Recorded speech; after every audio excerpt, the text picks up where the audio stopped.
series Across the Table as part of the public consultation for India's Science, Technology and Innovation Policy 2020.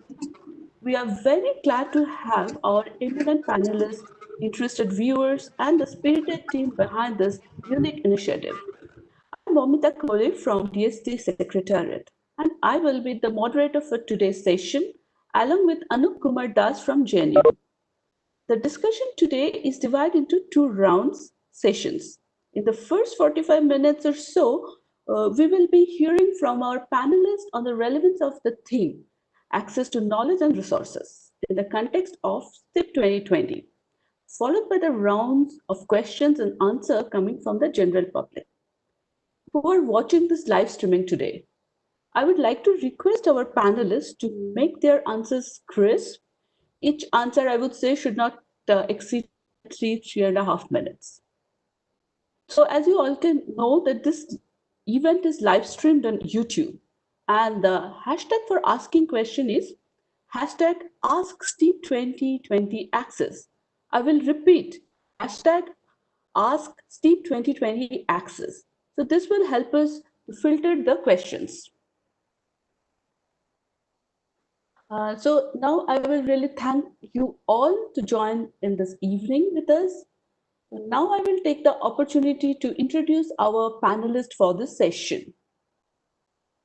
So we have Professor Rahul Siddharthan in our panel today. He is a professor at the Institute of Mathematical Science in Chennai. His field of research is computational biology. Our next panelist is Dr. Arul Scaria. He's a professor and co-director of Center for Innovation, Intellectual Property and Competition, CIIPC, in National Law University, Delhi. He has actively contributed to the area of open science, open access, and intellectual property rights. Then we have Professor Shivashankar, who is a professor in IISc Bangalore and advisor of ISTEM portal. So here ISTEM stands for Indian Science, Technology and Engineering Facilities Map, which is a unique portal. He has wide experience in the field of physics and material science. So next we have Dr. Alka Suri in our panel today. She is the director of the Defense Scientific Information and Documentation Center, which is a division of the Defense Research and Development Organization, DESIDOC at DRDO. She is also editor-in-chief of the DESIDOC Journal of Library and Information Technology. The last member of our panel is Ms. Purnima Rao. She is a library activist involved in the free library movement with the organization, the Community Library Project, TCLP, which runs 4 libraries in Delhi NCR and is networked with approximately 100 free community and school libraries across India. She advocates for the hashtag Internet Kholo campaign, which demands free, high quality and safe internet access across all corners of India to enhance learning and education amongst the most underserved and remote communities. She is also a documentary filmmaker with a history of science communication. With that said, I would like to invite our audience to ask questions as comments on YouTube, and for those who are using Twitter and Facebook, please ask your question with hashtag innovation. If possible, please mention your name and place. If you're asking on YouTube or Twitter or Facebook, that will help us to bring them up to the speakers today, and we would know who is asking the questions.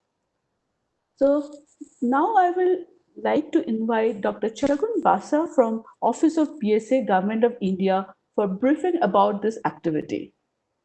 Over to you, Chagun. Thank you, Moumita. Thank you so much. I'm glad to see the panel is lined up today for this very interesting discussion on open access to resource and knowledges. I put it other way, open access to knowledge and resources, because that makes more meaningful sense in the sequential order. I'm just here to give a background of why this public panel discussion and how this is going to help us in this policy process, which is Science, Technology, Innovation Policy 2020. The underlying principle here is to connect the focused group of policy experts who are helping us in the drafting process of this policy to connect with the larger pool of experts and the public through this platform, and to have engaging discussion and bring the public voices and larger set of expert voices to the policy drafting process. With that said, I'm really glad to have our TG group, thematic group expert members from Access to Knowledge and Resources, Professor Rahul Siddharthan, Professor Scaria, Dr. Alka Suri, and others, and also our special invitee to one of those thematic group, Ms. Purnima Rao, and we had very quick, candid conversations about policy some time back, and she's also very enthusiastic about documenting how science policy is done in India, and I'm really glad that she's on board with us for this and contributing to all these initiatives. And a special person in this panel right now, I'm really glad and happy also feel honored to introduce is Professor S.K. Shivashankar, with whom I worked quite extensively when I was in IISc. I'm really glad that he could make it, and we are in this panel today to discuss on this very important topic on access to knowledge and access to resource, access to research facilities, etc. So access being the basic component when it comes to research ecosystem in countries like ours, where the resources for research and development is scarce. I'm really looking forward to the discussion today. And with that, I'll hand it over to Moumita to conduct the session. Over to you, Moumita. Thank you, Chatul, for this nice briefing of this session today. So now I would like to invite my co-moderator Anup from JNU for initiating the panel discussion. Over to you, Anup.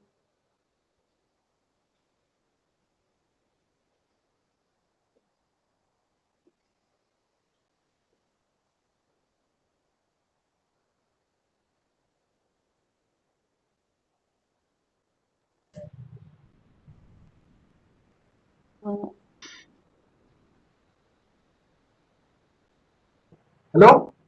Can you Yes, yes, Anup. So you are on live. Can you please hear? start your Okay. session? Thanks, Moumita, for setting up the stage. I'm extremely excited to start the discussion session with our esteemed panelists who have joined us tonight. So, begin with historically, access to information and resources has always been one of the most important sectors in state policy making. However, the ongoing COVID situation makes it even more relevant in this context. We look forward to getting insights from our experts on how the upcoming state policy can help leverage science, technology, and innovation to enable essential resources accessible and affordable to the nation. To start with, I would like to request Professor Rahul Siddharthan to share his thoughts on this issue. Over to Professor Siddharthan. Thank you very much, Anup and Moumita. And I'd like to thank DST and the Principal Scientific Advisor's Office for initiating a very open process, including these panels and inputs and so on. I'm told that there are a lot of active comments already. And also the Science Policy Forum for facilitating it so smoothly, Chagun and others in particular, and everybody here for attending. I am a researcher who started in physics during my PhD and switched over to biology.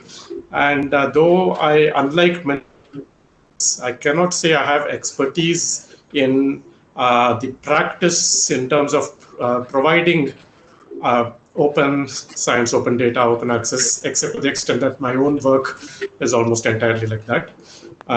So I'd like to give a brief history of where I come from before handing it over to the others. So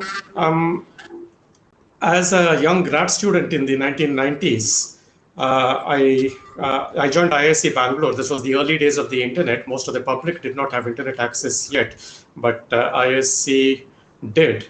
And that introduced one to many things.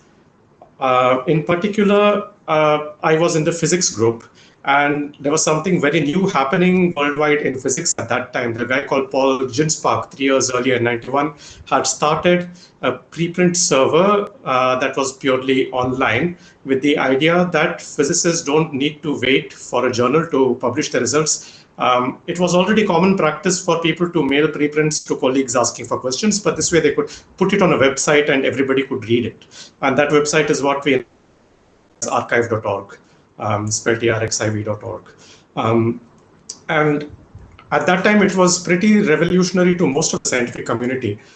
In fact, even today, a lot of communities have difficulty accepting the idea because people think research is something you should guard closely to yourself until you're ready to put it out in final form. But what people realized then was that by putting it out in the open, when you're reasonably happy with it, you should not put complete nonsense there, obviously, but when you are kind of satisfied, you get a lot of feedback from colleagues, you can improve it. People were worried about priority. What if somebody scoops me because preprints are not recognized as publications? But it turns out the timestamp on preprints establishes priority. So it really changed the way physics was done. And this was more or less at the time that I was doing my PhD. The other thing that happened in 91 was a guy called Linus Torvalds created the Linux kernel, which open source operating system. And though open source software, or it was previously called free software, existed, this really kick-started a movement towards open systems, not just operating systems, but all kinds of software. And especially in the scientific field, it is now kind of common practice in many fields to require scientific software to be open. So after my PhD and after a couple more years in physics, I decided to move over to computational biology. And there was a very different atmosphere. So archiving preprints became common practice only 2-3 years ago via bioRxiv. But many people were dissatisfied with the publishing scenario and the way proprietary publishers paywall their research, which is research done by scientists for scientists, from the public and ask you to pay exorbitant amounts. So they started this new trend of open journals. And my first biology paper was in fact published in one of them. But as I guess some of my colleagues will discuss here, there are issues with the author pays open access model as is currently practiced. So these debates have been going on for 15 years. I've been following closely and perhaps asking a lot of questions to people. And I guess the message to people who are watching this is if you ask questions, people will ask you to get up and do something about it. So with that,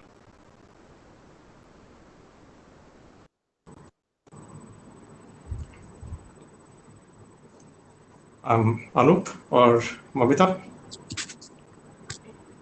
Okay.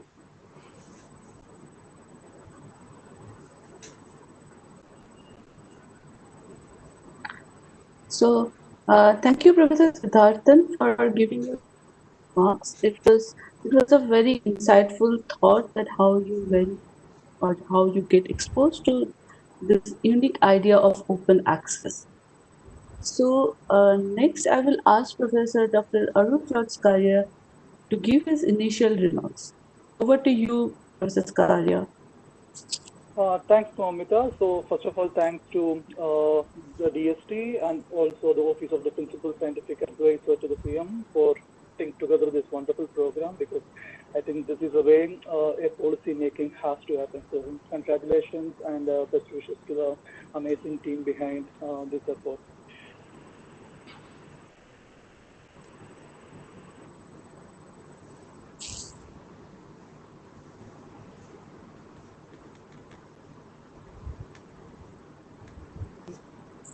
In this particular policy, after worked in the area of intellectual property rights. So as a researcher was worked in the area of intellectual property rights, I must say that many of us are often under a myth which Professor Lemley calls as a myth of. We often think that most of the innovations are produced by a who is working in silos, and it has considerably influenced us on what kind of incentives we might require for producing great innovations. So one of those interventions.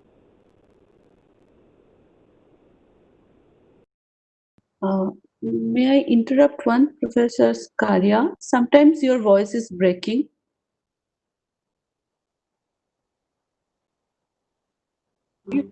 Studies with regard to innovation has actually busted this myth. So what they are showing is that most of the innovations have two characteristics. That is, one, they are cumulative in character. Second, they are collaborative in character. So we are building on existing knowledge. Similarly, if you look at or if you analyze most of the innovations, you will see that they are not produced by one person, but by different persons who are working together on addressing a particular. So if you are realizing this as one of the basic facts of how innovations emerge, then yes, we need to radically rethink about how to promote innovations in our country and maybe across the globe. And it is in this context, I think we need to initiate more discussions on access to knowledge and resources. So from a policy perspective,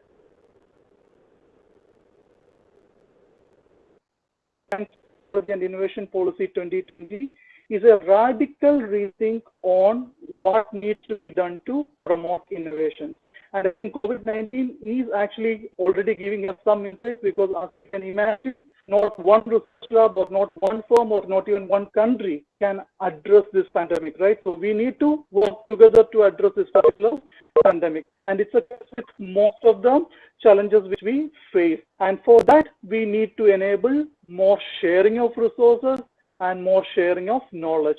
So I am really hoping that through this Science, Technology and Innovation Policy 2020, we will be able to take many measures that would radically change the way we innovate. And that's primarily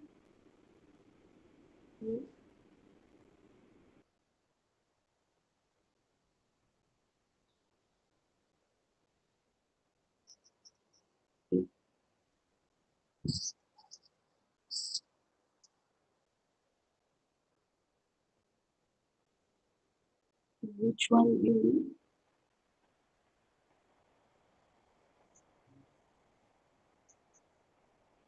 Okay.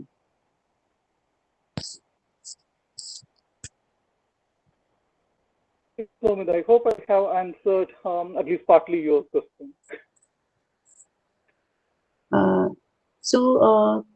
Thanks a lot, Professor Scaria, for this amazing insight for this access to knowledge in terms of more legal aspects as well, and taking this discussion forward. Now, I would request Professor Shivashankar to kindly share his thought on enabling access to resources for experimental science, because as he is setting up this wonderful platform, ISTIP, it would be very nice to hear how this platform is enabling the researcher to use a shared platform, whatever resources are available in India.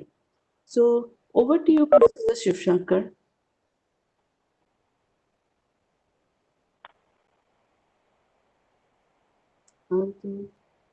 Professor Shivashankar, can you hear us? It looks like he is having some issues from his sides, because I can't get any answer from his. So I will then wait for him. We can just move on, but then I will now request Dr. Alka Suri of DRDO to share her thoughts on from her wide experience in enabling access to knowledge. For as we know that she is her expertise lies in DRDO, managing the resources that DRDO have, especially the knowledge resources. So I would like to know it from her how she manages these resources and how she gives access to this wonderful resources that DRDO have. Over to you, Dr. Suri.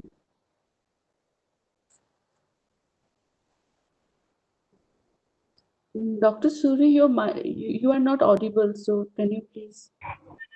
Thank you, Moumita. Yeah. You have various resources and lot of initiatives have been taken. We have one internet called Brahma, and then internet facilities. We have all our reports and repository and our library, digital library on Brona. Then we have a central library at DESIDOC, which is a very big library. It is housed in 5 floors of one building, and has access in all the subjects, like you can say from armaments, aeronautical engineering, to missiles, to electronics, to computer science, to AI, then life sciences, basic sciences. This library has this thing. We subscribe to foreign publishers, to 8 publishers: Nature, AIAA, ACME, and many other resources like that. And we have our own system of e-library of DRDO, which links. There are 62 labs in DRDO, and each and every lab library is linked to our digital e-library. So inter-library names and everything is there. The knowledge is shared amongst the DRDO fraternity. For the other rest of the people, where we have other programs, we have extramural research and RPR division, which takes care of extramural research for the academics and other things. And whenever they are requesting for any resources, we are sharing with them. We are also we share some of the facilities in the ISTIP also. We understand that experimentation is the core of modern science and fundamental research. When supported, this fundamental research helps drive our nation's economy, enhance our security, advance our knowledge to sustain global leadership and transform our future. In this regard, the dual-use technology we are having in the time of COVID, Dr. Suri, shall I interrupt you? Your voice is breaking and we are not being able to hear you properly. So a lot of echoes are coming. So okay. So just take care of it, please. Okay. Yeah, now it is fine. Okay. I think I may have moved the instrument. Okay. So in the time of COVID, DRDO has developed many technologies which are of dual use. They can be of use of services, they can be used for the civilian use. And we have come up with many solutions. And you can see where there was no PPE was not being manufactured in India at all. Now we have surplus in PPE manufacturing and testing. So in this way, a mobile lab has been generated by the DRDO. Many automatic systems like, rendering sanitizers and other things, and many other systems have been developed. And right now in Delhi, we are developing a 100-bed hospital, which will be ready by 2nd of July. So DRDO is using technology, sharing resources whenever and wherever it is required. We rise to the occasion, DRDO. And DRDO is also partners for ISTIP, where we also share our facilities, which are to common people also, when requested, and if it is not of use in national program. Thank you. Okay, so now I will hand it over to Anu, the other moderator. Anu, over to you.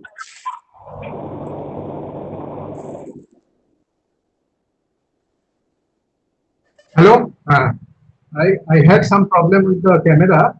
It's not opening. Anyway, to continue with our discussion, I would like to call upon Ms. Purnima Rao, who is knowing better about our public library and community library system, and she can talk about that how this science, technology, innovation policy can make you use of these libraries, uh, community libraries and public libraries. Over to you, Ms. Purnima. Thank you. Thank you so much for including me on this panel. And I am here to represent the case for free libraries across India. In that sense, I'm not here to talk about access to knowledge resources for those who are already scientists or innovators, but for those who will become, our great thinkers and innovators of tomorrow, provided they have the right access to these knowledge resources. So for this, we need our public, and definitely for those who are designing public policy, to understand the monumental role of free libraries that create conducive intellectual environments, not just for a particular group of people, but really for people from across all socioeconomic backgrounds. And library spaces in that sense are absolutely those environments. They are very different from schools and colleges in that there is a lot more freedom to express ideas, to create, to collaborate, to engage over different thoughts, and there's no pressure of exams or marks or qualifications. So the libraries are very, very free spaces that are conducive to innovation. And but right now the problem is that this awareness of what the free library can be is very low in this country, and we are really hoping definitely to bring this across to those who are designing policy, that please nurture the free library space and think beyond this idea of this cold impersonal building with these dusty books that can only be entered by those who are already considered thinkers or are part of the intellectual elite. So for the purpose of this conversation, please bear with me, because I may not always speak about access, enhancing access to those people who are already engaged in scientific pursuits. I may be talking about those who are currently not, but hold the potential to one day join the fray, if we manage to remove all the barriers to knowledge resources, including enhancing ICT solutions, which has come to the fore, especially because of COVID. In that sense, again, we have to imagine free libraries not just as being a nodal source for ICT solutions to reach community, but also free libraries as a space to enhance digital literacy, and so that these ICT solutions can be used in a meaningful way, so that people can extract knowledge resources from the internet. So thank you so much for having me, and I really look forward to learning a lot from everyone. Moumita, may I come in here? Chagun here. Professor Shivashankar is on call with me. He will answer it directly from here. May I ask him to make his introductory remarks? Yes, sure, Chagun. We were really so interested to hear about this ISTIP platform. So without him, this panel was really not getting fulfilled. So yes, Chagun, please go ahead. Professor, can you make your introductory remarks about the ISTIP? This is Professor Shivashankar here from Bangalore. I am from the Center for Nanoscience and Engineering at the Indian Institute of Science. I thank you very much for this opportunity. I am very sorry for the poor web connection I have here at home today, unfortunately. What I want to tell you about is the web portal that was launched by the Prime Minister on the 3rd of January this year at the Indian Science Congress. It's called ISTEM. It stands for Indian Science, Technology, Engineering Facilities Map. The idea is to really make it possible in an open and transparent way the sharing of facilities, especially those that are funded by the public exchequer, so that even those who do not have such facilities in their own institutions, let us say so-called tier 2 and tier 3 institutions, industry, startups, and so on, will have transparent access to facilities that are available, that are paid for by the government in various institutions across the country. Now, a little background to this. In the Indian Institute of Science, we started a program called INUP, Indian Nano Electronics Users Program, which was launched in 2008 to enable access to the state-of-the-art facilities in our institute and also IIT Bombay. These are established funding from the Ministry of Information Technology and Electronics. So these are state-of-the-art facilities, and the idea was, if these are national facilities and cannot be duplicated everywhere, actually not only because of the cost, but because of the lack of expertise everywhere. Therefore, it was made available, these facilities were made available, workshops were conducted, and people could propose projects and carry out every research project that was selected completely at the expense of the our center, which was actually funded by MITI ministry. It became an extremely successful venture, and as I would like to mention here that in 2012, the program began in 2008. In 2012, Dr. Sanjeev Kumar Shivashankar joined the program as the coordinator, and what he began to do is really to enlarge the so-called catchment area of the program, and therefore he began to get participants from all over the country, literally from every single one of the 29 states of our country over a period of time. And the idea was to select proposals, guide the participants so that they really could conduct their research in the best facilities that are available. Actually, I would like to say that our facilities are as good as any in any university in the world, not just India. Now, what we did a couple of years later is to talk to these participants and began to ask them about the facilities available in their respective institutions. So we began to collect, facilities available from the participants in their institutions, and pretty soon, Sanjeev had a map on the INP portal, web portal which he had created. Sanjeev had a map of 2,700 equipment in different parts of the country, in different institutions in the country, only in a small number of those institutions actually. This came to the attention of Dr. Chidambaram, who was then the principal scientific advisor, and he said, well, you now take this further. So what we began in 2018 March is the construction of the portal, which became known as the ISTEM portal. The idea was simply to make sure that all publicly funded facilities and equipment were listed on this portal and made available in a transparent way through a booking calendar and with a secure payment portal, because facilities, one would have to pay for using them, and these payments go directly to the host institution as opposed to anybody. ISTEM does not come into the picture except as a portal. So the portal today has, as of today, 18,226 pieces of equipment of various kinds, physics, chemistry, biology, etc., engineering, and so on, in 440 institutions around the country. And even though there has been this interruption due to COVID and so on, we have now had about 1,500 registered users. We want people to register on the portal to become users so that they can actually go to the portal and get the piece of equipment that they are, locate the piece of equipment that they're interested in using, and then go to that institution. Through the portal, they can make a reservation for using that equipment in consultation with the host institution in a very transparent way, pay for it, and actually use it. And because of the interruption due to COVID, it has not been taking off as fast as we had thought it would. But there are already, as I said, 1,500 registered users, and a number of users have begun to use them in institutions outside their own domain. Now, we also have on that a panel of experts who can help users use the best equipment, and also, to go to them for any suggestions and so on, questions and all that.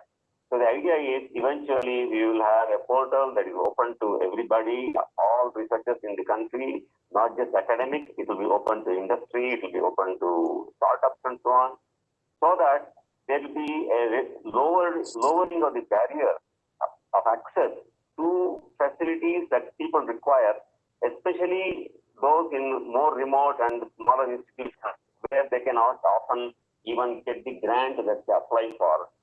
It's just a case where the bigger institutions usually get a larger share of the grants that the different agencies of the government have. happened, therefore, is we have constructed a portal, and the portal address is www.istem.gov.in. I urge all of you to look at the portal and look at the various features. They have all been constructed in a very user-friendly manner. It's possible actually to locate some piece of equipment that may be available to you immediately, or that may be available in your region, and make a reservation, pay for it, or sometimes it's up to the host institution whether you have to pay for it or not. So the idea is therefore to put it in an idiom that is probably popular, to democratize science.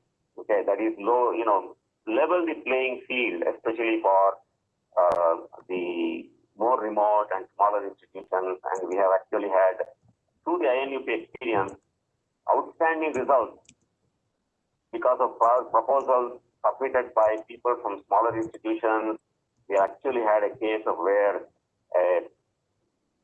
through that program, INUP, which precedes ISTEM, an invention, what they said, came out in 7 days of work in our institution. So the idea is therefore, and this is research from a smaller institution in the country. So we feel that this has enormous potential, and in a way, I think it's fair to say that the practical experience of having the INUP and then the ISTEM is actually, in a way, caught before the heart. We did the actual project before a policy could come out of it. In other words, there was no policy in place, but now it has become policy because I think the government really appreciates the possibilities, and therefore the ESS office is supporting it very strongly, and we are very, very hopeful that it will become the norm. Sharing of equipment and facilities will become the norm. Collaboration will result, and therefore we feel that this has great potential. I just want to make one last remark about it, and that is that many of the participants have been teachers in colleges, and they have told us how, because of their participation in this program, because for the first time, for example, they saw a silicon wafer, they have become better teachers. They can talk more about technology and science because now they have confidence that they have done this themselves. Thank you. Okay. Thanks a lot, Professor Shivashankar. It was really an enlightened information. I'm pretty sure all the audience will also can see that in India, such a wonderful facility that has been built. And of course, I would request everyone to go to the ISTEM website and see it, and of course make use of this facility, because was access to resources. As he already mentioned, the remote area researchers can really make use of this wonderful facility. With this line, maybe I would also request Dennis to share that website here after some time when he feels that it can be done. Okay, so after that, I would actually like to thank Dr. Alka Suri and Ms. Purnima Rao, which we could not do beforehand, for their wonderful experience, wonderful talk that they have given about the DRDO portal, and also Ms. Purnima about the library. From both of these insights, we can see that actually in India, we are now working on two different, complete different landscape, where there is DRDO, the different organization, and other in this public library portal to give access to knowledge to the children. So really, this is a commendable job, I would say. So from there, now I will go on to ask my next question to Professor Siddharthan. Okay? So the question here that I say is, we really need to revamp our open access to information in India, which has always been talked about in policy arena. For example, we had this DBT-DST open access policy that has been released in 2014, but we know that that has not really made much impact. Whereas there is something called a Delhi Declaration of Open Access in 2018. But we know that this open access to scholarly publications and data is very important. So based on your experiences in the field of biology and physics, Professor Siddharthan, what do you think can be done to revamp the open access system in India? What are the components of open science that are missing in India? Over to you, Professor Siddharthan. Thank you, Moumita. So I think the answer to that won't fit in 3 or 4 minutes, but I will try. There are many aspects to it. One is the DBT and DST in the declaration 2014 set up a server for preprints, really for postprints, for accepted manuscripts that are going to be published in journals, with the idea that anybody can access them over there if it is paywalled.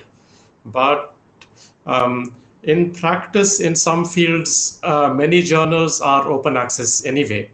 And in some fields, many authors make a habit of depositing their preprints on archive and these days bioarchive and so on, and updating it on acceptance with the last accepted version.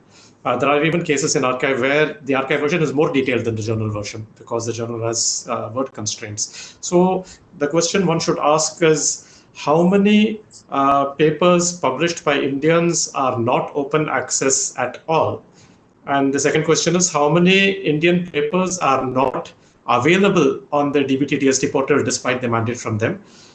These are two different questions. And the third question could be, do we really need an Indian portal when there are portals around the world? So we've debated a lot about that. And one reason to have an Indian portal is because we are not sure of the long-term viability of some of the other open access portals. There are some like SSRI that have been bought over by commercial publishers. In fact, a journal publisher, BMC, was bought over by Springer not long after it started. So it is better to have something that is backed by the Indian government. Now, how do we ensure that scientists actually do this? I think there has to be multiple components. One is awareness, but one might have to be enforcement of some kind. One logical body that should enforce it is the funding agency. By the way, this applies only to research that's funded by the Indian government. We cannot really mandate any other research to be open access. But if the taxpayer has paid for it, then the logic is the taxpayer should be able to see it without paying more. So the funding agencies could mandate it as part of the annual appraisals and so on. But as we heard yesterday from Professor Gagatikam and others, the funding agencies already in India are so bureaucratic that maybe asking even more questions for scientists might not be viewed very well. Another option which we have discussed internally is the NIRF rankings could be geared to count only the papers that have a record in the repository. But quick answer to this is that these are all questions that I think everybody is aware of, and part of the goal of this process is to come up with solutions, and we're trying to do that. Yeah, over to you. Okay, yeah. Thank you, Professor Siddharthan. I think the researchers, as in this forum, also whoever is watching this should take a note of it, that this is of the benefit of the country, that everybody should share their research out. Let's say the postprint. So that will really benefit us. So I will now just go to our next speaker, and here it's a legal aspects. So legal aspects of sharing both research publication and research data can be challenging, that we of course know. And so especially there might be a conflicting interest between sharing research output and intellectual property rights, especially if somebody wants to do generate a patent. So Professor Scaria, you have completed an open science project, and you really have a very vast experience in copyright law and also intellectual property rights. So I would like to ask this question to you, that what are the legal aspects there? Professor Scaria, over to you. Thank you, Moumita, for asking this very, very important question. And I'm saying it's very important because this is the most frequently heard question when it comes to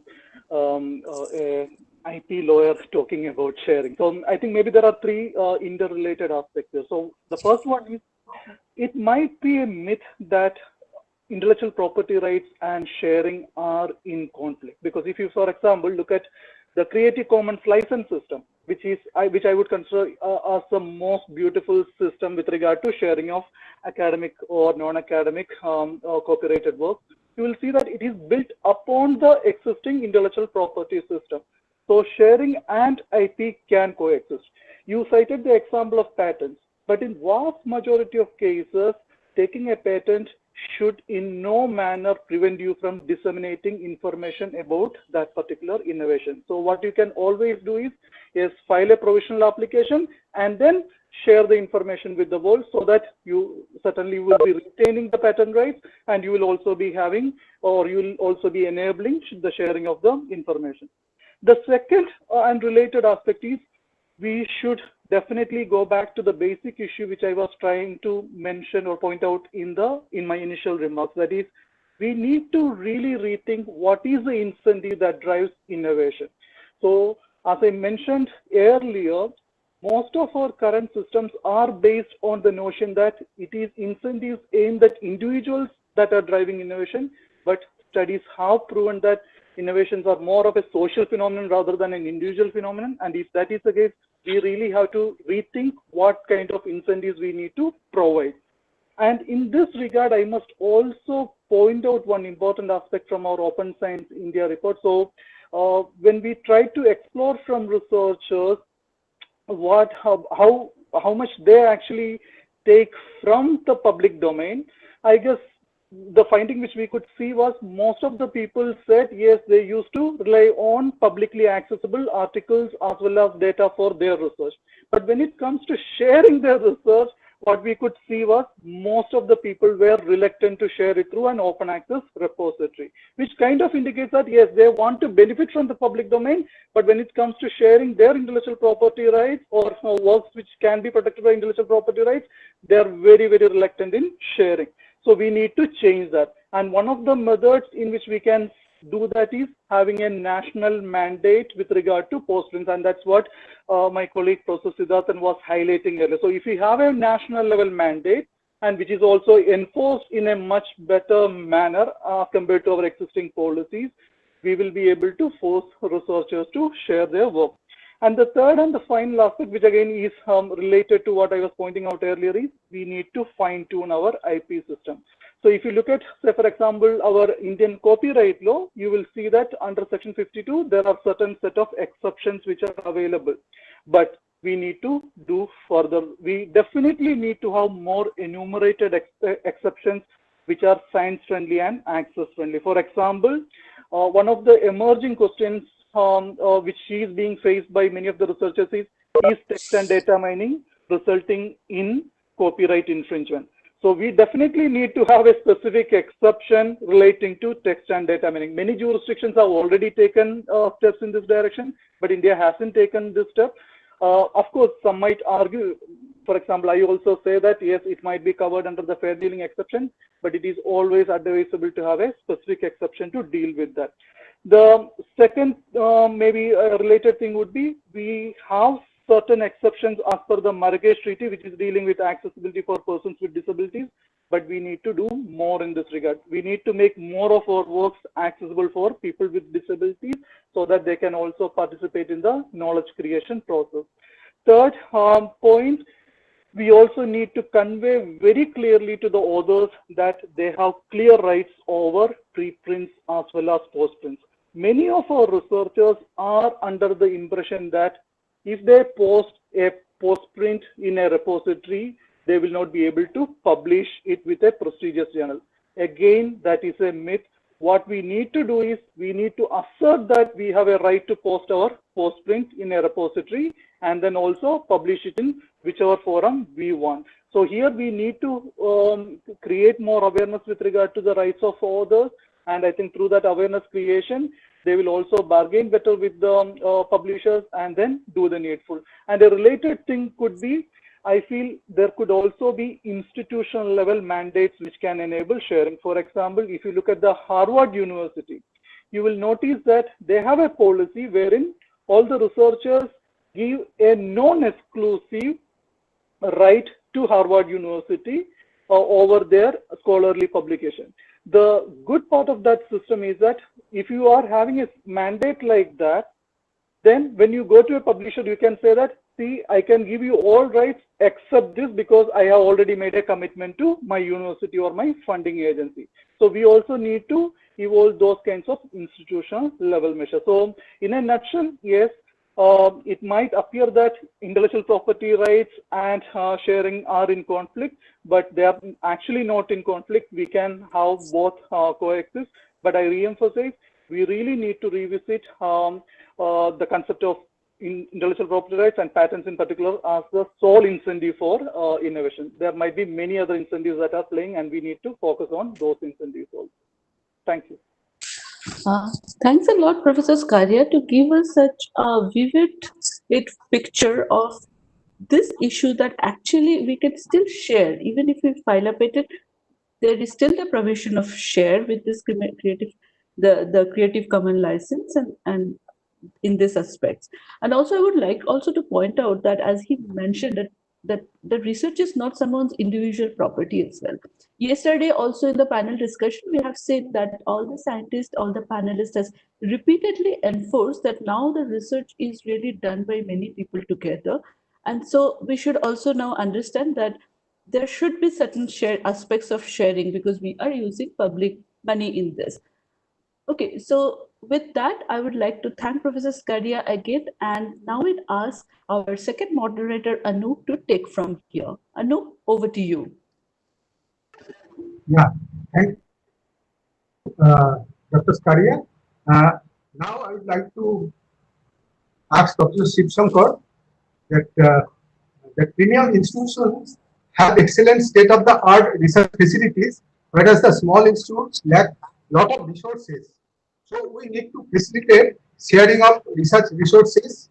So from you, I would like to know how do you think that new STI policy could play an important role in building open resource facilities and open research community? What is your vision in facilitating the research resources to a wider community? So over to Dr. Shivashankar. Professor Shivashankar, yeah. Yeah. Okay. So the question was, were you able to listen to the question? Yeah, research.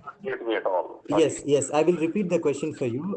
So he's asking, with the new Science Technology Innovation Policy 2020, how can we enable a larger research facility sharing like ISTEM? How this policy can enable it at a national level? Okay.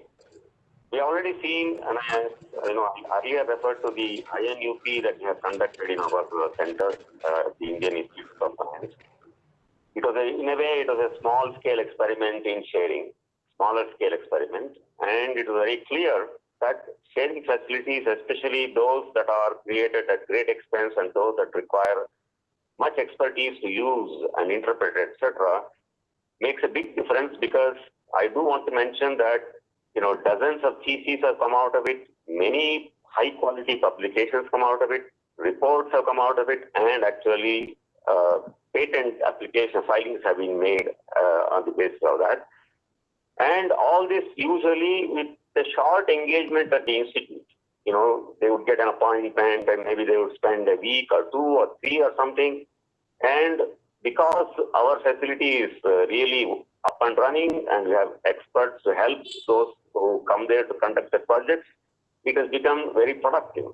So we feel that can be scaled up, which is exactly what ISTEM is about, scaling it up and making sure especially publicly funded facilities are made available. The thing is that, Dr. Scaria mentioned a mandate. What the government has done, where various funding agencies like DSP and Ministry of Information Technology and so on, what they have done is to mandate those who have received grants from them to list their facilities on ISTEM. The thing is that, it's always been known that these publicly funded facilities are meant to be shared, but that was never the practice. But now there is a mandate, and the benefit of that also is that because these host institutions can charge money they would be able to get revenues which are necessary actually to maintain the equipment and to run them. One of the problems with the funding model we have is that it's a 3-year project, and after 3 years, no money is available either to run the facility or to maintain it. That is generally true with all funding agencies. So what ISTEM tries to do is to deal with that by making it possible to get the revenue that is necessary to make them run, which means that they become more productive. And also because you now have a full inventory. Previously, of course, no funding agency could tell you what equipment was where, which institution. They did not have an inventory. Actually, even institutions did not have an inventory of all the facilities that they had from different projects and so on.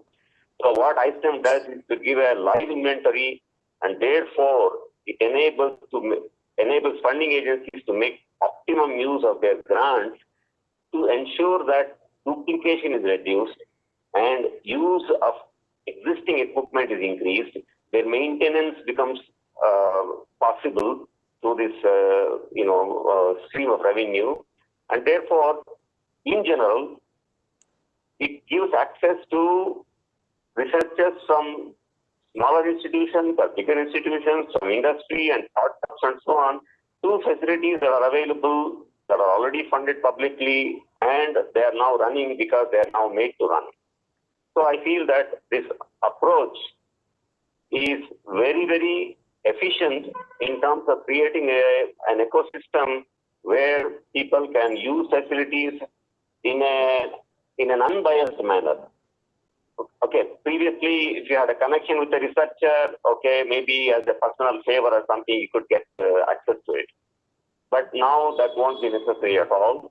People will have access, they pay for it, and they will often have expertise. We have a panel of experts on ISTEM, and therefore, over a period of time, it can go into a pool of experts in various domains and a pool of equipment, working equipment in various domains, so that the barrier to high quality research, barrier to timely research, such as in the present environment, all those things are lowered significantly. So we feel that the concept of ISTEM, which is really sharing publicly funded facilities in an open and transparent manner, etc., is really going to make a quantum jump in the availability and the productivity of both facilities and people. So we feel that this model of sharing public facilities will create a culture of sharing and a culture of collaboration. When you share some facilities, you are likely to shake hands, so to speak, and share minds with the people who have those facilities. And I feel that there is a much greater chance for collaboration, and therefore the natural outcomes will be, 1 + 1 is more than 2. So we feel that it has a lot to contribute to the growth of R&D innovation in the country by and large. And one last thing I want to mention here is that in the INUP model, we had a policy of no conflict of interest. People will come to our center, use our facilities, use our expertise, carry out their work, publish their work, patent their work, with no authorship from any of us who was involved in helping them. That became a very confidence booster, so that they could come and carry out their work and so on. That may not be suitable to carry out such a policy, carry it further to startups and so on, because intellectual property will be involved. But I think in the academic context, this kind of no conflict of interest, where we are simply sharing facilities that this public has funded, can make a great deal of difference, especially for researchers from more remote and smaller institutions around the country. And I believe that there will be a really, really strong environment created for research, innovation, and the spread of that culture. Thank you. Thank you, Professor Shivashankar. And now, in this context, I would like to know about India's self-reliance in SNT databases development.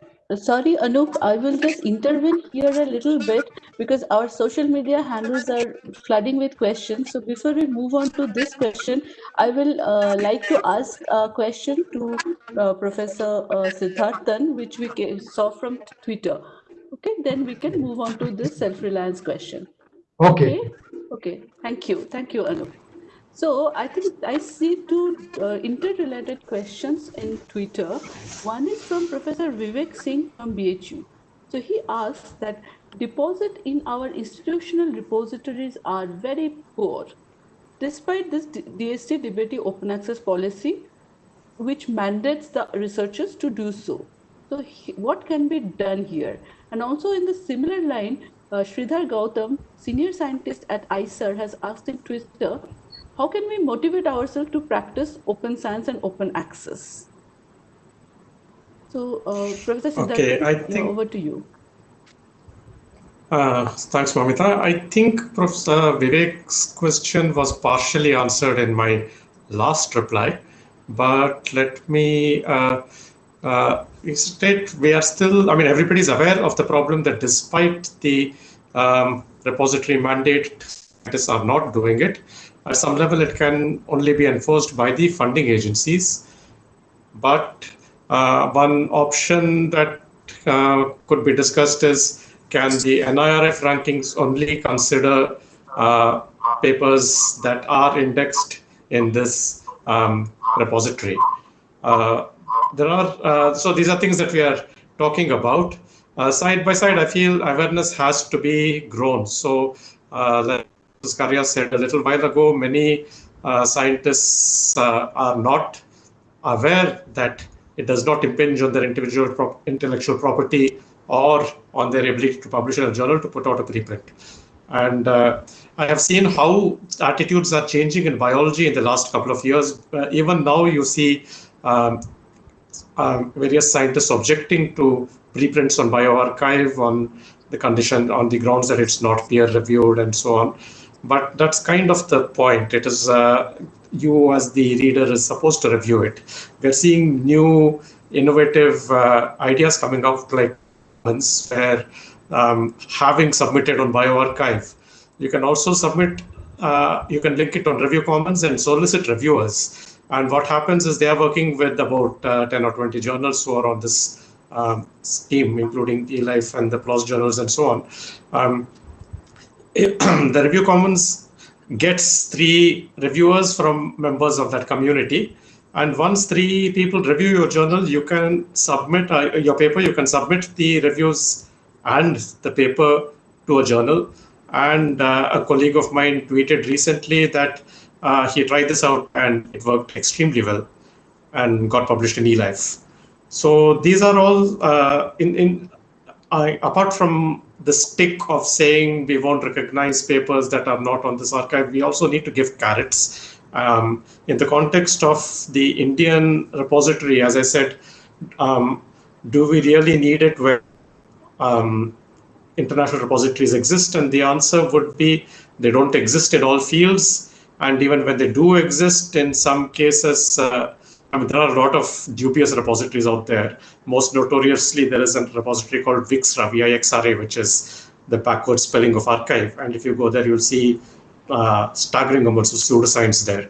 So we do not want to encourage just any international repository rather than pick and choose one way. It could be treat the Indian one as a postprint repository, not a preprint repository, more like PubMed Central, where the idea is to make published research available to people.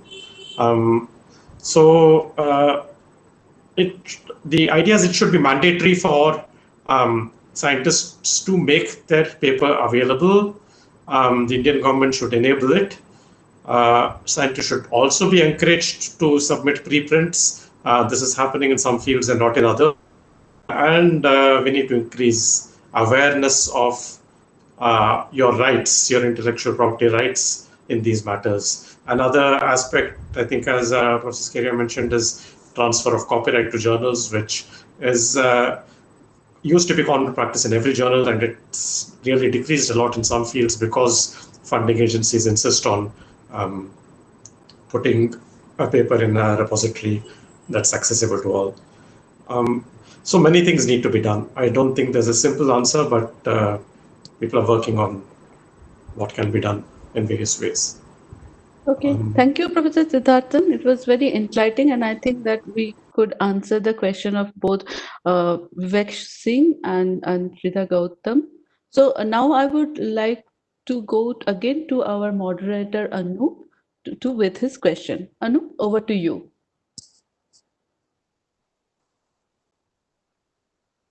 Thank you, Moumita. Actually, I was asking about we are having different SNT databases from different publishers or databases company, and now we are also having different databases from Indian institutions or Indian companies. So, do we need to promote those databases as part of our Atmanirbhar Bharat scheme or self-reliance India scheme? This is for Dr. Alka Suri.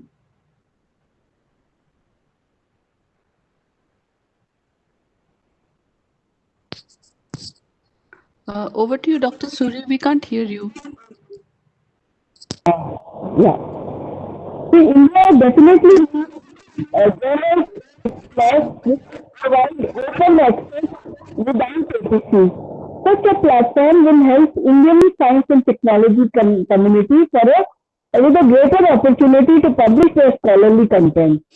You will be very surprised that during 2018, India was ranked third, fifth, and ninth in scientific publication output as per MSF, Scopus, and Web of Science respectively. This was reported in PIB Government of India on March 1st, 2020. So, here I would like to say that researchers generally wish to publish their publications in high impact research journals, which is either which are journals or in Indian UGC chair list. However, the percentage of Indian journals was only 2.4% in Scopus database and less than 2% in Web of Science. Which means that we have getting this ranking not through Indian journals, but Indian authors are publishing more in foreign journals. The reason they are publishing in foreign journals is their high impact factor, branding, and sometimes even promotions for their to a next higher rank. So it also reflects that the higher authority may prefer Web of Science and Scopus citation database for rating the Indian research scholar research output. This might be a myth that the authors may be thinking that if they are publishing in outside, this may be different. But it's time now that we should make a switch and promote Indian databases and journals and attract international researchers to remove APC charges in open access environment. We may popularize them by giving more weightage to articles published in Indian journals than in foreign journals. MHRD, Government of India, has already taken many initiatives. They have a methodology of ranking universities and colleges in India. That is MIRF, they have already done that, and it is this research productivity is counted by combined metrics of publication and impact. No doubt researchers are publishing good quality research in foreign database. I think an initiative should be taken by Government of India to establish open access publishing platform and where all peer-reviewed papers may be published and it should be open access. The Indian Citation Index, which is currently privately owned, has to be government initiative and which may encourage, which may ensure larger coverage of journals and robust citation coverage and indexing mechanism. Thank you. Thank you. Actually, madam, I have another question related to this. That is, high charging APCR, article processing charged by foreign journals, and Indian journals are mostly not charging any APC. So, do you see that any possibility of upgrading of our Indian journals to mega journals? Because some journals are publishing only 100 articles. They can accommodate 1,000 articles in a year. So, can you suggest to upgrade some journals to mega journals? DRDO itself is publishing on different science multidisciplinary journal, and we must, upgrade these. And this is a peer reviewed journal and an open access journal. So we can have this. Hello. Yeah, hello, Dr. Suri. We can hear you, and it was very enlightening to see that India can also be self-reliant, and we can actually come up with Indian journals of the international standard. So again, I will intervene here to take one more question from social media, which is also very interesting, which actually is for Professor Scaria because it has a legal angle to it. This is again asked by Sridhar Gautam from the senior scientist at IISa. So, why Indian institutes, universities, and organizations shy away from Creative Commons?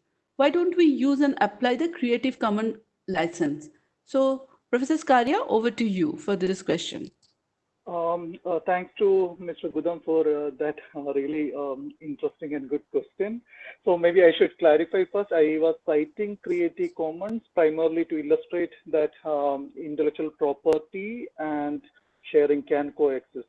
Of course, I also mentioned it is one of the most beautiful licensing systems in this regard, but that shouldn't mean that Creative Commons is the only open license. So I think what we need to do is we need to imbibe the spirit behind the Creative Commons license system rather than insisting that, okay, any university who wants to use an open license should be using Creative Commons license. So that's the first clarification which I want to make.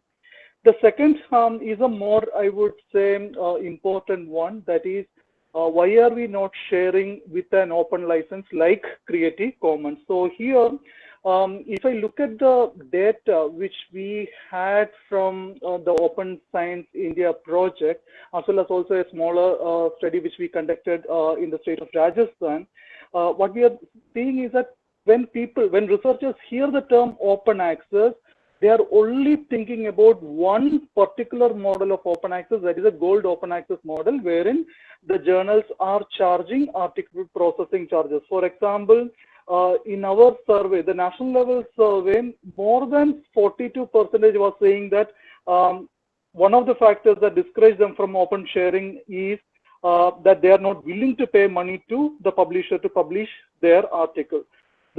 Around 28% mentioned that they are unable to fund the article processing charges.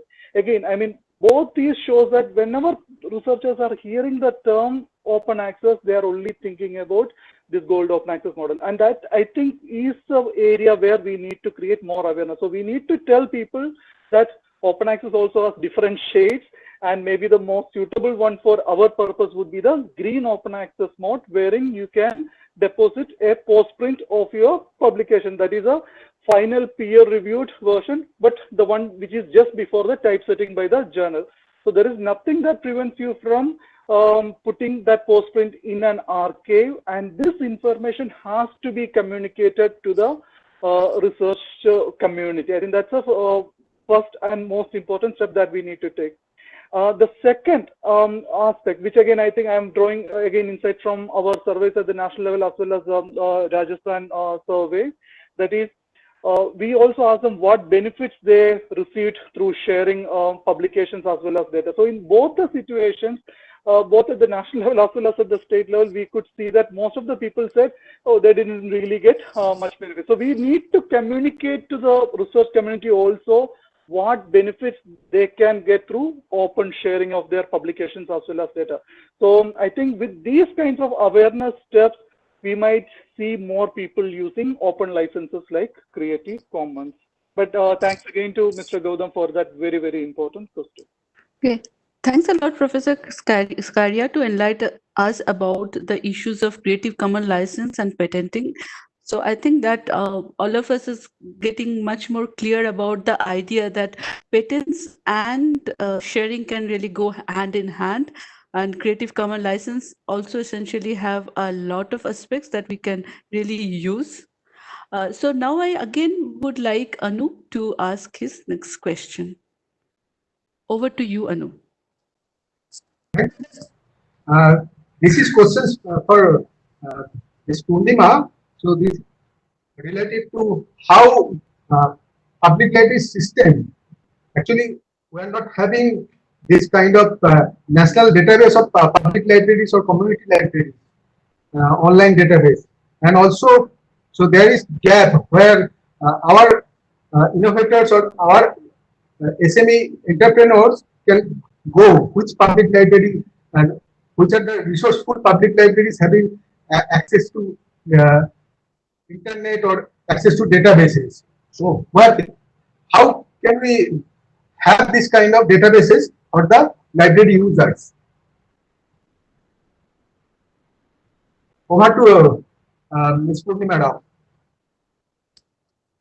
Like to sort of dismantle this question a little bit, and instead of asking how we can serve the cause of grassroots innovators, which assumes that we are only going to serve people who already identify as innovators, I will take it back a bit further and say how can we create grassroots innovators. And I think if we find the answer there, then we will also find the answer for how do we serve the current crop of innovators.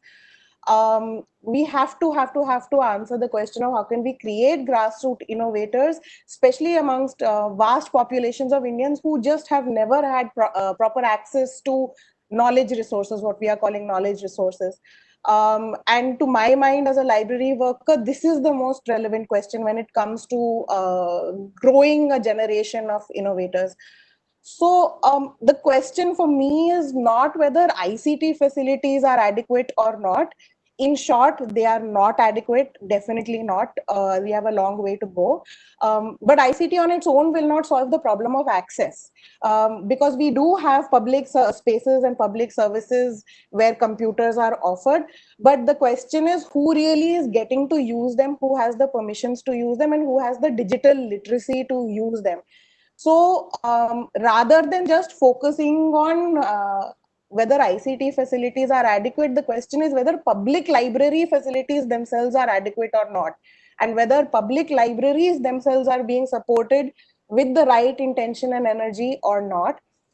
There is some good news and some bad news in this. Of course, like we have already a beautiful model that works in Kerala, which is really a true example of how public access library system can work with true partnership between the state, right from the district level, taluka level, and everyone takes ownership. There is a space for non-government organizations to also exist. There is a framework which already exists. The other piece of good, the not so great news is that outside of Kerala, it hasn't reached all parts of India. It is not a movement that has been maybe in some pockets, but definitely not across India. The other good news is that the policy framework for imagining adequate public library resources exists and has existed in a formalish sense since 2012, when nearly, like as some reports suggest, nearly 1,000 crores were allotted by the government of India to what was called the National Mission on Libraries. And this was in 2012, and one of its primary mandates was to revive the existing public and community library network, to upgrade it, to modernize it. Now, when I say modernize, it would obviously include an ICT solutions framework. And the other mandate that it had was to create something called the National Virtual Library of India. This was a job that was, I believe, given to a team from IIT Bombay. And till date, what I am aware of, they have mostly not worked in spaces of science and technology, but rather on culture and heritage. But despite having these frameworks, even if you just run a simple Google search, you will not find very many resources that give you an update on what the National Mission on Libraries is doing, or what the National Virtual Library of India is, what all it has. There's very little information about libraries, in fact. Or you will find conflicting information regarding its progress. So there's a lot of confusion about what these highly, hugely funded missions have really achieved since 2012. So in fact, one of our recommendations directly would be to push for an audit on this mission and to see what are the roadblocks that have come up for them to realize their mandate. And what part of their mandate actually included doing extensive studies on the reading habits of Indians across different regions, research habits, and how people are using libraries. Outside of these two, India already has something called the National Digital Library of India, which is it's an MHRD initiative, which actually has very, very cool resources, knowledge resources for different stages of your educational journey. So there is something for high school students. There is something for those appearing for competitive exams. There's something for those who are appearing, who are studying engineering. And it's freely available, and it's a solid database. But having said that, now I am connected to about 4,000 library members connected through our project. 4,000 is not an insignificant number in the capital. And they have no idea that National Digital Library of India exists. And especially we are in a pandemic, they have no access to online classes. They are struggling for learning resources, and they don't know this exists. So the problem is also of information and outreach. Even if you create all these wonderful ICT solutions, who's going to bring the users? How are you going to tell people these databases exist? Again, disclaimer, I'm not talking about people who are already in the research community or already in the science community. So even if you create a digital or online platform, it really does need grassroots spaces like free libraries to bring users to it. Because without this facilitating space, there are very few avenues for these resources to be known to their intended audiences. So from that sense, I would definitely, I just have very quickly, I have very clear bullet point recommendations that I would like to make in the space of free libraries. One is definitely to audit and take stock and revive the national mission on libraries. And this directly ties into how the public or private sector can support free libraries. That definitely welcome people from all socioeconomic backgrounds. Second is enhance ICT facilities with a special focus on low income and underserved regions. Involves both public and private organizations from the telecom sector for this endeavor. So it's not just about enhancing public Wi-Fi. It's also about what gadgets people have access to, whether people can recharge their data plan. All these things you have to think about from a public welfare point of view. Third recommendation is school and college institutions need to get involved in the public library, free library movement, which means that during school hours, they can have their restrictions to who gets to use the library. But there are frameworks within which colleges and schools can open up their libraries to the community, maybe like on certain hours, non-school hours, non-open hours, or there can be schedules created for that. So you don't need to create new infrastructure for libraries. Then clear the barriers to CSR funding for free public libraries. Right now, we are struggling. We are going to collapse because as of 2020, we are being strangled even more. Even on a good day, CSR funding is very hard to come by for organizations such as ours. Now it's been, even before COVID happened, it is just we are being strangled. And lastly, make state-run, district-run central libraries free. Not even ₹1 membership fee. They have to be free. Work towards their upgradation, which includes ICT solutions, which includes being mindful about curating the collection, what databases you want, and definitely includes training in library sciences. So creating human resource to really truly understand, operate the library with wonderful practices to engage the community. So we need to focus on human resource and training in library sciences as much as we are focusing on creating content or creating a catalog or databases. So yeah, that's the long and short of how I would respond to that. Thank you, Purnima. Thanks a lot. So right now, I want to ask a question which will be directed toward Professor Shivashankar. So, Professor Shivashankar, I guess is here. So, this question to you. Professor Shivashankar, can you hear the question? Yeah, I can hear now. Yeah. Yes, Okay, please go. sure. Okay, so the question here is that as we have seen the ISTEM, it's a single gateway for accessing all the research facilities. But do you think that there is a possibility that in some cases a little decentralized approach can also be adopted to really make this outreach of this ISTEM into really the nook and corner in the very remote places of India? Over to you, Professor Shivashankar. Yeah. Thank you. That's a good question. And we have thought a lot about that. The thing is that right now, ISTEM is created in such a way that facilities in various institutions in the country are listed, and there's a mandate for listing them on the portal.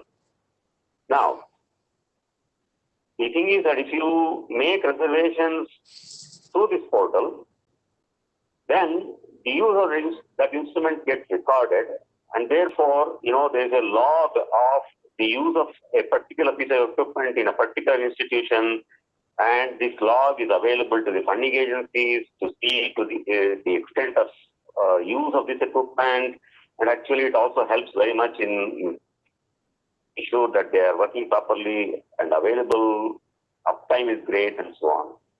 So actually there's a lot of merit in having a central source like the ISTEM, so that everybody is connected to that, and all publicly funded facilities are actually available to everybody, especially those in more remote institutions.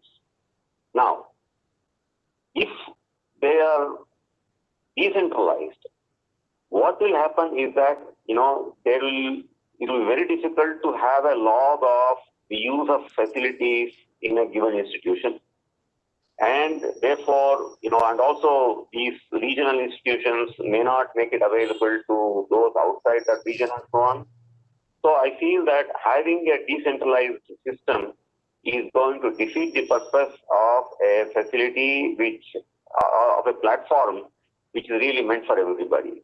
Now, I will also tell you that there are at least a good number of private institutions who have their own equipment and facilities, who make them available. I'm not talking about commercial institutions and commercial companies. I'm talking about academic institutions which have their own facilities and often purchased at the expense of that institution as opposed to public funds. I feel that that's a very good development. I hope it expands. What we can do then is to incorporate links to those facilities in the ISTEM portal so that they also become available to the public at large. And the thing is that, one of the things that I feel that ISTEM can do, and is really a very significant possibility, is to let the companies know, small companies, bigger companies, etc., know what facilities are available, so that actual use of these things are made. Companies often do not invest much in equipment and so on, especially small companies cannot afford to do that. So translation research often doesn't happen because of a lack of access to these things. So if you have a portal that substantially captures facilities all over the country, and as I said, there can be links to separate facilities that are maintained by private companies and private institutions and so on. But the idea here is all the publicly funded facilities are listed on ISTEM, and in effect, there is a right, because they're publicly funded, there's a right for any citizen, any company in the country, any academic researcher access these things, and therefore having a centralized pool of facilities available in a single portal, such as ISTEM, especially those facilities that are funded by the government, different arms of the government, I think is a better idea than having a really distributed kind of arrangement. Although, as I said, separate institutions, even commercial companies can come on board and make their facilities available. I think that's very welcome and is very likely to happen. And we also intend to have on this portal links to service providers, links to those who provide technical supplies, links to, as I said, panel of experts. So the thing is that the idea is to really have a national resource that can become a pretty large one in its scale. Presently, we have 18,000 instruments on this portal. I believe that it should be possible to have at least 100,000 such facilities, such equipment on this portal, so that every kind of work. Presently, actually, I will tell you that the list is dominated by what might be called physical and engineering research. There is less of biology and medicine and so on. I believe that that needs to change. We will work on that to make sure that all domains are properly represented in the set of facilities that are available through the portal. So my basic answer to your question is that I think to have a central portal of the ISTEM kind is going to be very valuable. It can incorporate other kinds of resources by providing links, especially to those that are maintained by private parties. Thank you.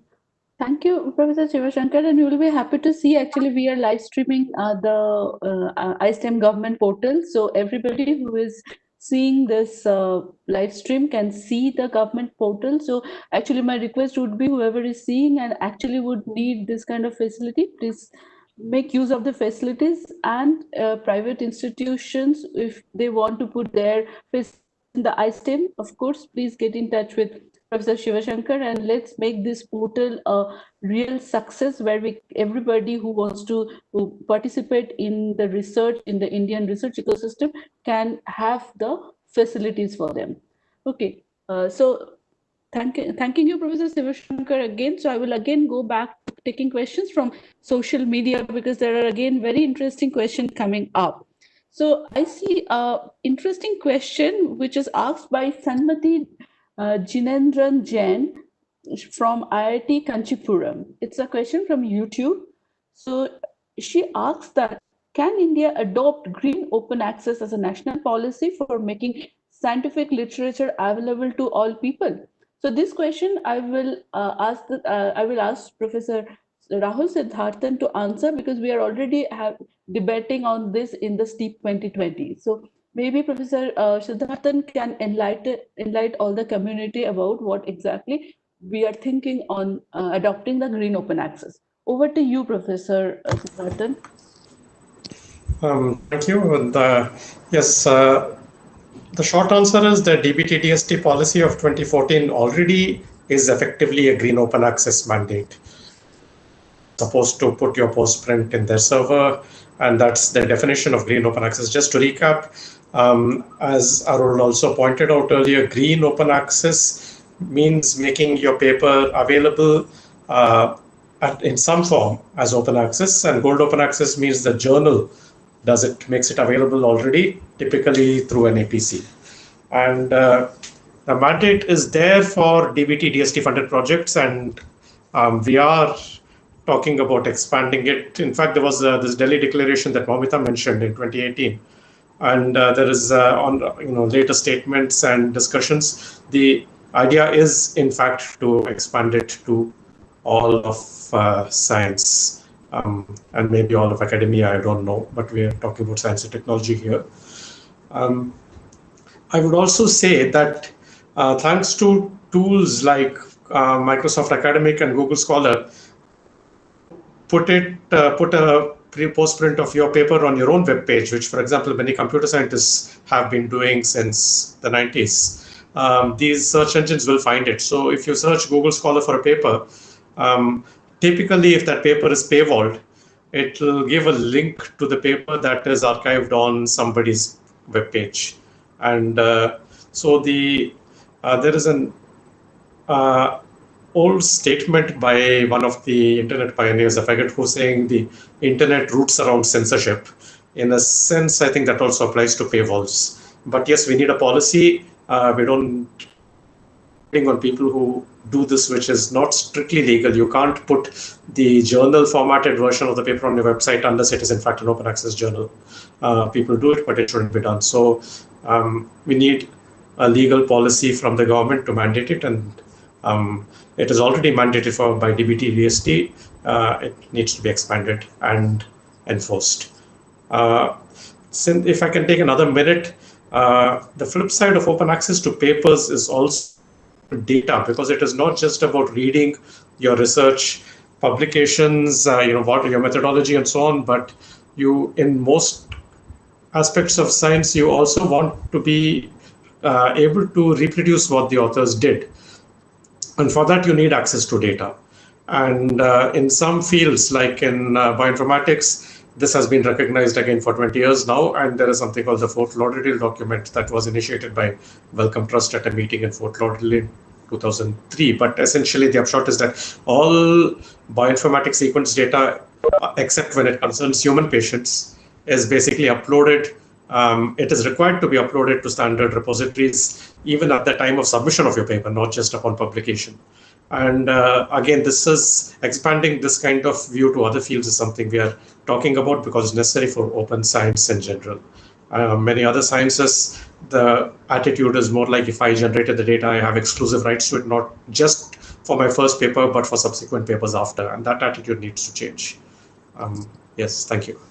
Okay, thanks a lot, Professor Siddharthan, telling us what exactly green open access all this means, and also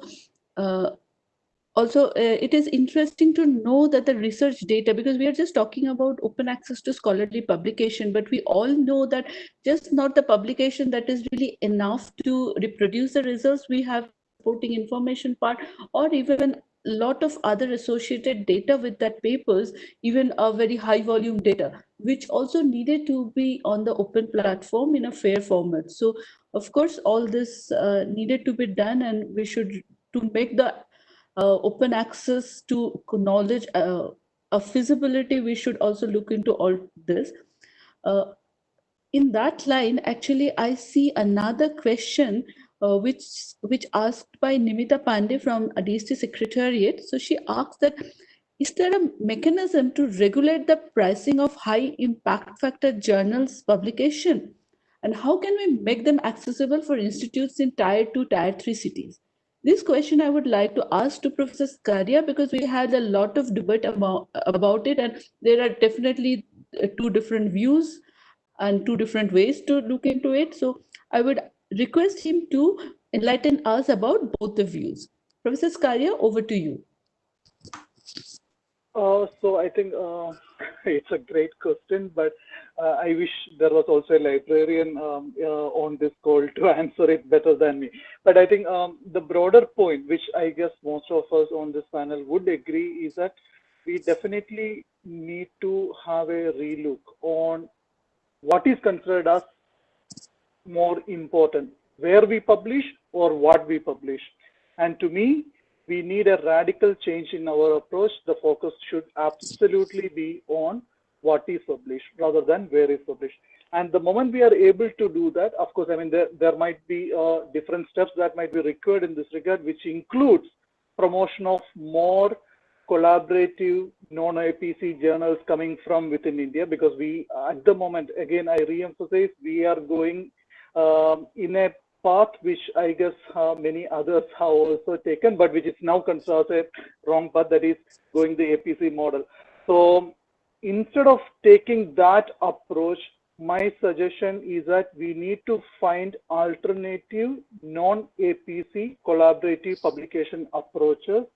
And if you are taking that, and if you are also making sure that the best scientists in our country are publishing on those platforms, which would be run by the research community, I am sure that we will be able to address the pricing issue in the long term. So again, in a nutshell, the only solution for the pricing issue in the long term is evolving our own journals, which are focusing on collaborative non-APC models. Because if you are going into the APC model, most of our researchers won't be able to pay money to get their works published. So the net result is that most of the researchers won't be able to communicate their research. So we have to empower our scientific community to evolve their own journals, which can ensure that there won't be any additional cost for the authors or the institution or to the public at large.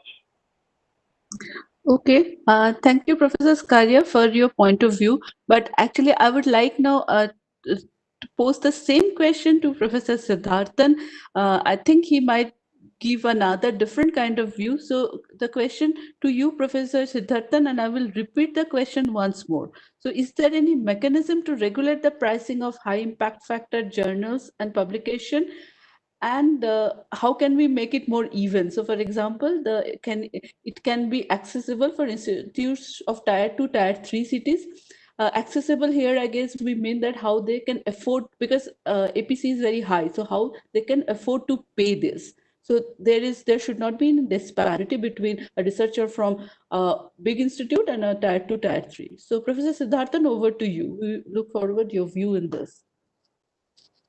Thank you, Moumita. So I agree with Arul about a desirable solution being starting new journals that are not so exploitative. I'd recommend everyone who wants to understand the journal publishing model of in the Guardian about 2 years ago, which is titled Science Publishing is a Ripoff. But if you explain to anybody in the general public that what we do is we publish research for free, we review articles for free, and then the publishers don't pay us, but they charge readers $20 or $50 per article to read it, it sounds outrageous. So we all understand that.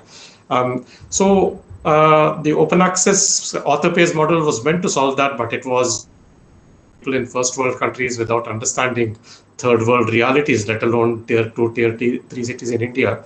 And though they say they waive APCs for people who can't afford it, that is, many people don't want to go out there with a begging bowl. So this is things we are debating in. The best solution has to be that, in my opinion, the government should step in. Some of these open access journals are actually high quality and led by very respectable people, and they are not profit minded, but they claim they do have these high running costs. So the government should see how to facilitate the payment of APC direct, sense that an author from anywhere in India, whether it is TIFR or a small town, does not need to worry about APCs. Instead, once the paper is published, it will be invoiced directly to the government. And that's the suggestion that we are planning to make to the government in parallel with negotiation with publishers. Now, for commercial publishers who charge exorbitant library fees, I suspect the tide might be turning, because in more and more, even developed countries are willing to boycott these publishers and look for alternatives. And the other thing that has happened is, I mentioned that Google Scholar shows up user archives of most papers you might be interested in, but there is also this site called Sci-Hub that was developed by someone who was frustrated with the situation, and it's surprisingly widely used. I did a Twitter poll about during the lockdown, when you don't have your access to your network, how do you download papers? Do you use VPN? Do you use Sci-Hub? Do you not do anything else? And 70% I think responded Sci-Hub. So let me tell you a story about the music industry. In the 90s, it was a similar situation. You buy a CD which costs 50 cents to make, and you pay $20 or 500 rupees or 1,000 rupees for it, because that only choice you had. Or you could, copy it to a cassette tape. And then the internet happened and people started sharing online, and there were sites like Napster that did it illegally. And eventually what happened was people like Apple and later Amazon and Google came up with models where you pay a subscription, which is extremely modest. So where I used to pay 500 rupees for a CD, now I pay 100 rupees a month on Google Play, and I can listen to essentially anything I like. And the big difference is that in the music industry, the producers feel very cheated by this, because they were getting royalties and they were not getting royalties anymore. But in the academic sector, none of us are getting royalties from publishing papers, and we want people to read them for free. So if the publishing industry does not change its ways, I think within a span of 2 or 3 years, they will be forced to do so internationally. Thank you. Okay, thank you, Professor Siddharthan. That was that both the views are really welcome, so we can debate over it. Of course, it won't stop, and both the views, of course, has its own merit and demerits. But as we are falling short in time, we cannot go to detailed debates on it. But of course, in the social media handles, people can really ask those questions, and we will try to answer it as much as possible.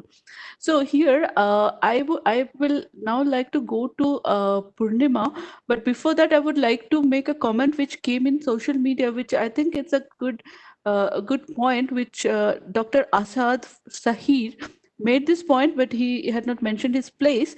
So what he says that every library which is scientific books earlier than 40 years should be provided with grants to purchase BFS auto scanners. It is very difficult to save books from termites. So I think it's a very good suggestion. We should look into this, that how that can be incorporated in any of the policies that we provide them with those facilities.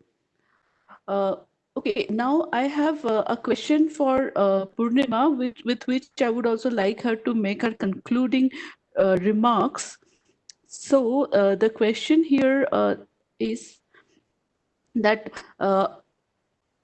that how can this public library contents can be given to NDLI as well. So I don't know if you're really aware of the NDLI is a platform developed by the Kharagpur IIT. It's a national digital library. Library of India. Yeah. So how do you think that this public libraries contents can given to NDLI? So if you have something to comment on it, please give your comment. And because this is, I feel that it is very related to our STIP 2020 mission and vision, so you can conclude there as well.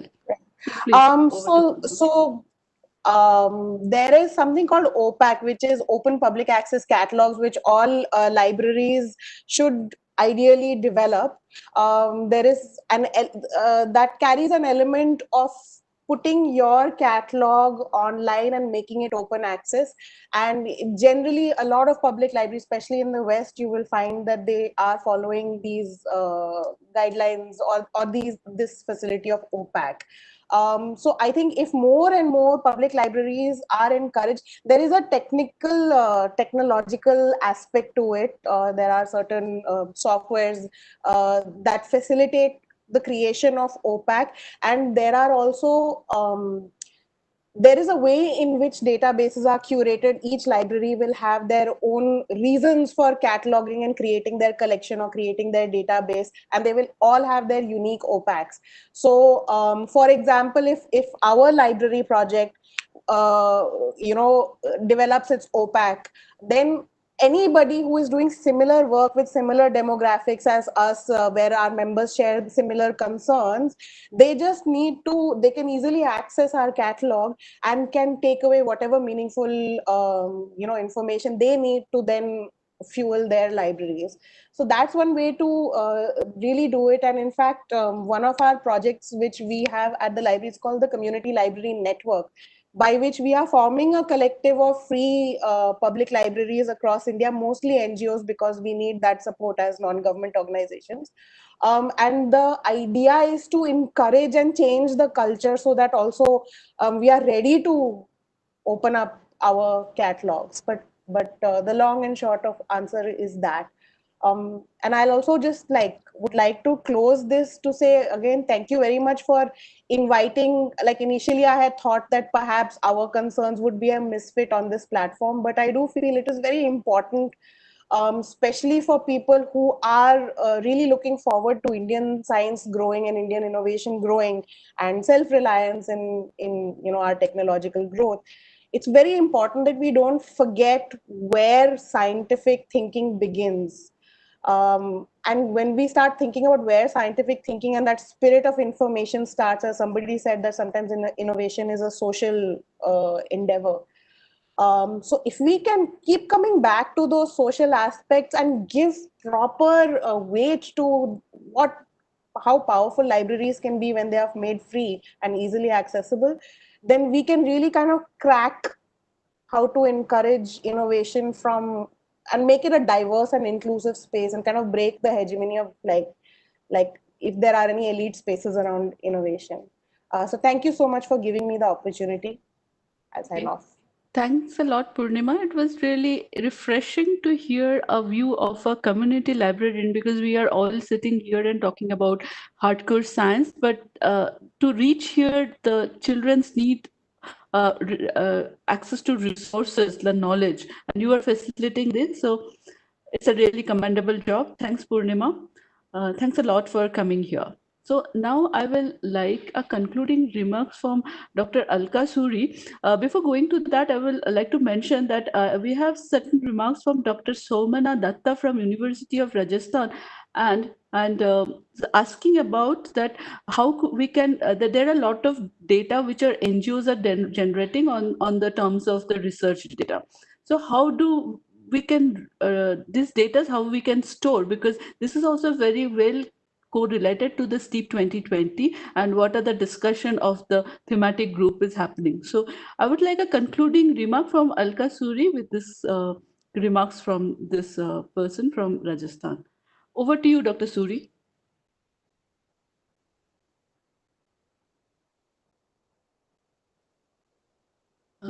Dr. Suri, you are not audible. We are not. Can you? Your voice is breaking. Could you repeat the question, please?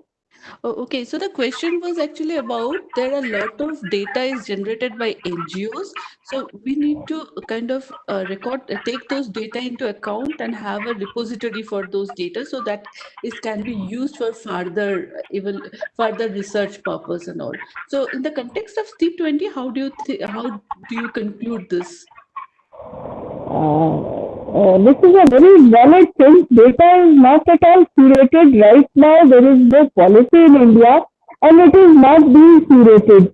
And even in the PhD thesis, the data is not being, taken into account. It is only the analysis part which is accepted as a PhD research.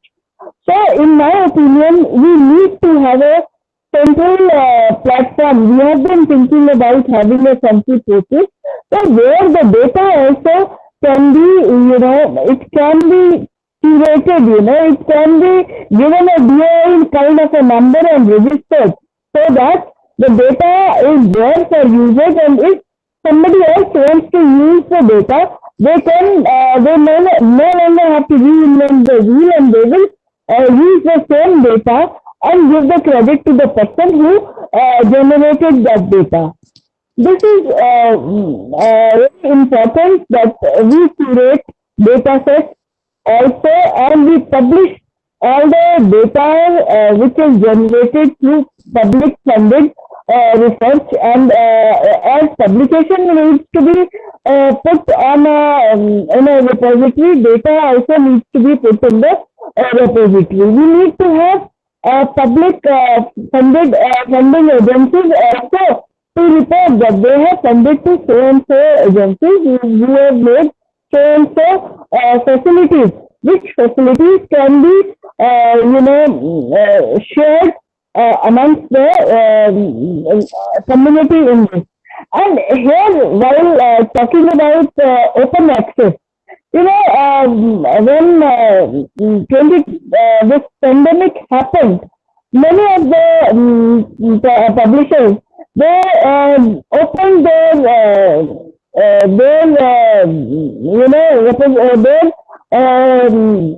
databases, and whatever papers were there for the behind the paywall, they were generated, and you will be surprised to know that there has been a record number of downloads in that, and many researchers have come into it. So once if there is an open access is there, more and more people will be using the data, and they will be going to do that. The community will benefit. It will be a win-win situation. The people who can't afford will be able to see the research, and they may generate a better research in that way. And one more thing I want to say, when we have a paid subscription, you know, and India also is having paying the subscription world over. People are boycotting video and other things, and they publishers are also aware. And earlier, when we used to in a library, we used to subscribe for these materials. They used to charge mandatory 5 to 8% of escalation every year per annum. But now they are not doing it. The consortia in India, they are able to do it 1 to 3%, or in the last case, price only they are giving. That is another Thank you, thing. Dr. Suri, because we are running out of time. So I would just like to really thank you to be in this panel. So it was a pleasure to have you, and we got to know so much from you. So thanks a lot. Okay. So I would like a concluding remark from Professor Shivashankar. Professor Shivashankar, over to you, please. I would like to say that the ISTEM platform provides access to sophisticated facilities, maybe not so sophisticated facilities, but it provides access to facilities, especially to would-be innovators. One of the things that has happened in our country, and the statistics actually support it, is that a lot of the startups and so on are mobile app based or something like that, and hardly anything that is based on a device or a sensor or equipment and so on, or even highly value added chemicals, all of which are imported. If companies, small and big, have access to facilities that are available through public funding, then quite possibly what can be done to develop these kinds of high value added products, whether it is a device or a chemical and so on. So translation research becomes possible for these companies because they have access to needed facilities that they don't have to establish at their expense, which they cannot afford to do anyway. So I believe that the ISTEM portal offers the possibility that there will be a quantum leap in the kind of innovation and the quality of innovation and the kind of products that can emerge from academic institutions, from startups, from companies, maybe even through beginners of the kind that Ms. Purnima Rao is talking about. You know, if a college student has access to such facilities, maybe he or she can come up with something that's really path-breaking. So I believe that you know, the ISTEM portal enables all these possibilities. We have to work together to make it happen. Thank you. Okay, thanks a lot, Professor Shivashankar. It is really indeed a quantum leap in terms of facilitating the research resources. I would really like to thank you again to be in this live stream and enlightened us about the ISTIP. Thanks a lot. So now I will move on to Professor Arul Scaria. Actually, in his concluding remark, I would like to ask him to actually put few points about a question that came in social media and YouTube, asked by Raghavendra Power. So what he asks is that student can download papers from Sci-Hub independently anywhere. So why institution should pay to the commercial publishers to subscribe? I'm pretty sure that it has a legal angle to it. So in his concluding remark, I would like him to answer this question with the conclusion. Over to you, Professor Scaria. Yeah, thanks, Moumita. So, I mean, before answering that question, maybe I should also add maybe one sentence to what Dr. Suri was saying. So I completely support what Dr. Suri was saying when it comes to data sharing. Yes, we need to be taking a more proactive approach. And I just wanted to highlight one more reason for taking that proactive approach. So if you look at the number of publications coming from India, yes, they have gone up drastically high. But we should also be aware of the fact that the number of retractions has also gone up very drastically. So if you look at the PubMed data from 2000 to 2010, you will see that the highest retractions were coming from Indian researchers, and that's certainly not a desirable thing.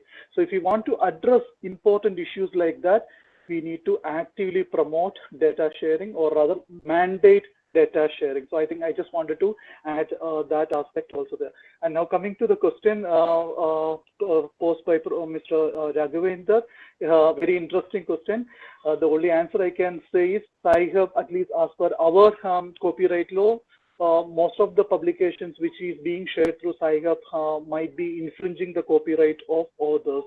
So as a country which follows rule of law, we may not be able to directly support SciHub when they share a work that might be infringing the copyright of some people. But I must also add here that not all works which are shared through SciHub are resulting in copyright infringement. So we also need to be very, very careful about that, because there are some public funded works and in some countries there is also a concept that the moment a particular work becomes a government work, it is part of the public domain. So in those cases, when someone is downloading that from SciHub, then it is not infringing the copyright, but in most of the cases, there might be an infringement of copyright. So that's the reason why we cannot rely on that.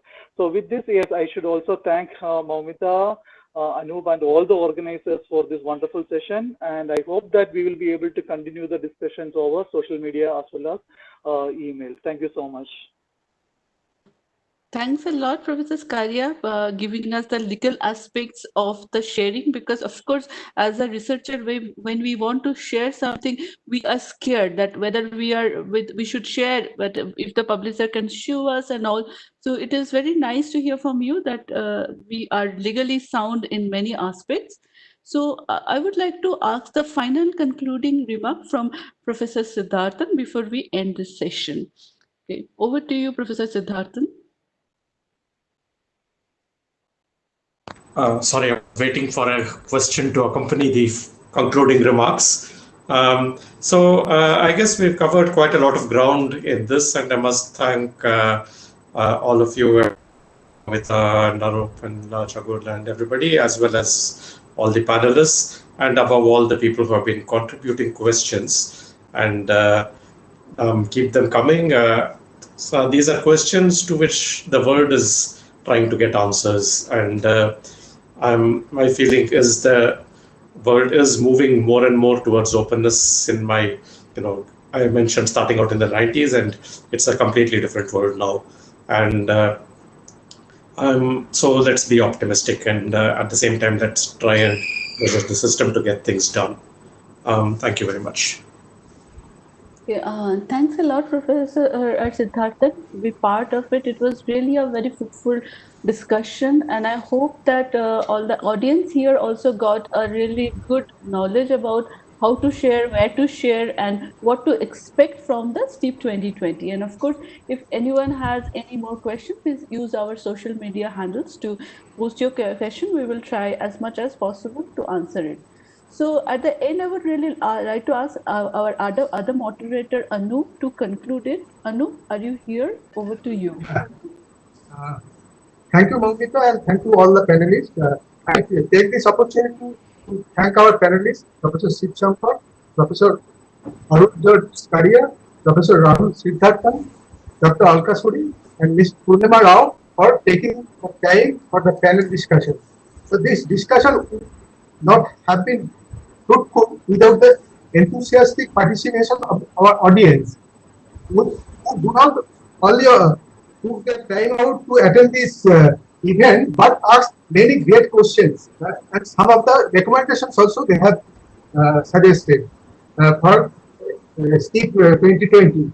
So on behalf of everyone, I also would like to thank the larger team that has enabled this event, while the curtain draws on our first event. Please note that we have 13 in this series. Please check our website for details on the panel discussions. We have panel discussion tomorrow also on entrepreneurship and innovation. So we expect your participation in those panels also. And thank you again, and have a good night. Okay, good night. Bye-bye. Good night to all.